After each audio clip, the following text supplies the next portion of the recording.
Perfect. Let me start like this. Also from my side, thank you very much for giving me this opportunity to speak here today to you.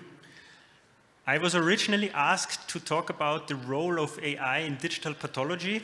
Nevertheless, I decided to take a step back and rather talk about what is even possible, what can we expect, what can we aim for when entering the game of digital pathology, kind of the bigger picture.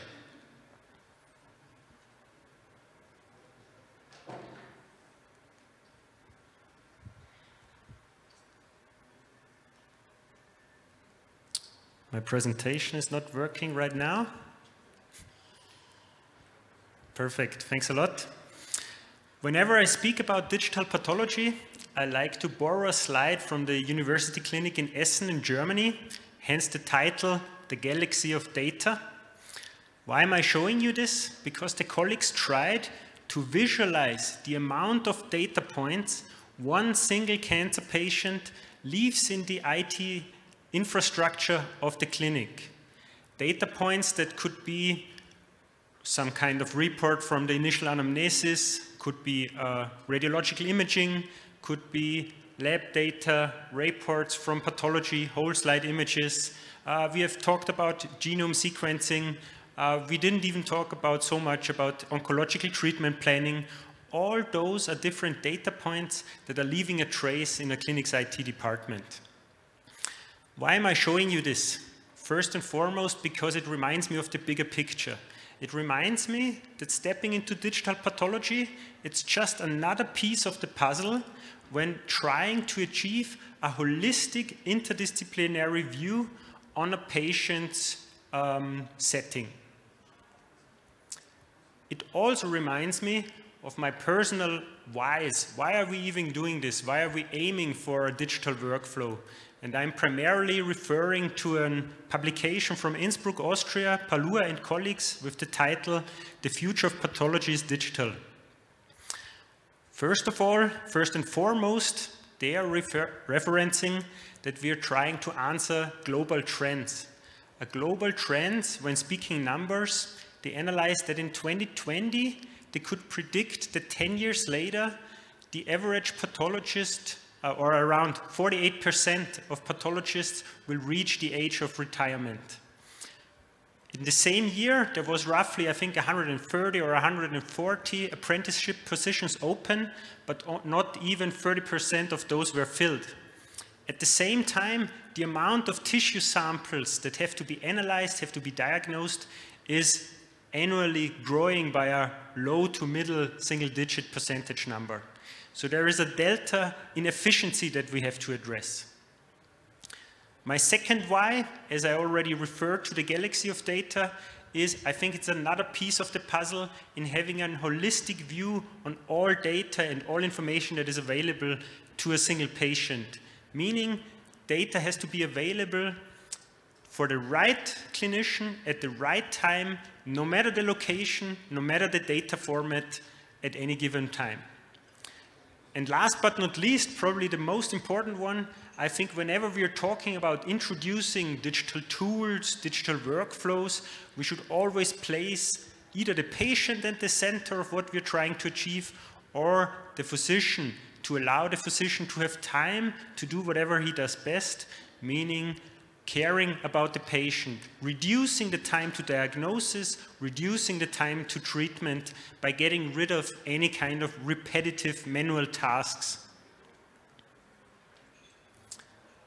I also very much believe that out of an IT perspective, there is one absolutely unique chance when starting digital pathology. The first step that digital pathology or a digital workflow in pathology is taking now allows us to avoid any kind of hurdles, mistakes, stepping stones that other disciplines had the last 10, 20, 30 years when introducing a digital way of working. And I'm especially talking about having a clear focus on open standards, open interfaces, standardized data formats, not creating departmental data silos, allowing to interconnect a whole enterprise, a whole healthcare infrastructure. I also clearly want to mention that if we have the whys that I just mentioned in our heads, that there is much more to a digital way of working other than just having an image available digitally and then having a simple viewer to look at it. There are steps like, what can we do with this picture? How can we process it, analyze it? Are there any 3D models we could use? Are there any AI algorithms that might help us out? How can we use findings, put them into the report directly? How can we distribute the information, not only within the department, but across the whole enterprise, or even regionally, nationally, or internationally? And of course, on the long run, we're also talking about kind of the vertical availability of data. What about if we want to look at cases from several years ago, having it available there and manage the data not only efficiently, but especially cost efficiently. Coming to probably the most interesting or most important slide of my presentation, this is kind of my take-home message. I truly believe that stepping into a digital workflow goes far beyond just digitizing an image. It's about leveraging as many benefits that the digital transformation is offering. And to illustrate that to you, I'm actually borrowing a model that doesn't even have to do anything with healthcare. The two authors, Appenfeller and Feldman, actually coming out of the industry, proposed a model to quantify or qualify the maturity grade of how far have we actually already come in terms of a digital process, a transformed process. And they're trying to quantify it based on 4 different characteristics. And please allow me to translate that into pathology now. First of all, the obvious part, it's about the degree of digitalization. What kind of analog haptic information, data that was available on paper maybe, is nowadays available in a digital format.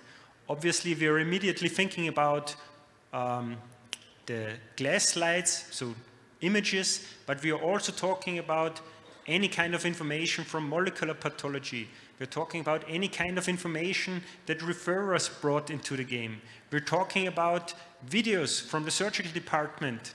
We're talking about any kind of treatment plans and cross-referencing data that we might have out of any database. Second characteristics, the degree of automatization. Also self-explaining, it's about how can we automatically execute steps which are repetitively done in an analog way. In pathology, this might be the simple distribution of the slide tray to the pathologist's office. It could also be the manual tasks of creating a patient list, which we have to discuss during an interdisciplinary board meeting or something like that. All of that could be automatized as well to save time. Third criteria, the degree of consolidation. And I think here we have a long way to go compared to other departments. It's about reducing the complexity, but also the amount of systems and solutions that are used. Now, if we look at the whole process within a pathologist's department, from the moment the sample enters the lab to the moment, let's say, where the report was written, I think there's hardly a department other than other diagnostic areas where there is as many machines, as much hardware, as many software systems used there. And if we're only talking about the part from the pathologist, we're already talking about a hospital information system, laboratory information system, a viewer for the whole slide images, coming back to the list system for the reporting part, maybe talking about another database for the genome sequencing, maybe talking about a universal viewer for the archived images. So all those kind of software systems supporting viewers could be consolidated into one system. And fourthly, and this is probably the topic of today, the degree of automated decision-making. And here we are obviously talking about AI algorithms, and other speakers have elaborated on that as well. But I personally believe if we look at increasing the workflow efficiency, it's not just about what can we automatically analyze out of an image, but which measures can we take on top of that. If you would just like to imagine with me, what if an algorithm detects a high likelihood of cancer in the standard H&E staining. And on top of that, we could automatically order immunohistochemistry stainings or specific biomarkers. What about we could gather all this information, send it to the respective specialist who is either available or has the specialty to diagnose this specific case? What about we could use this information, send it automatically for a second opinion, to have the data there and have the second opinion back as soon as possible? We could also talk about getting all the findings out of the AI algorithm into the report automatically.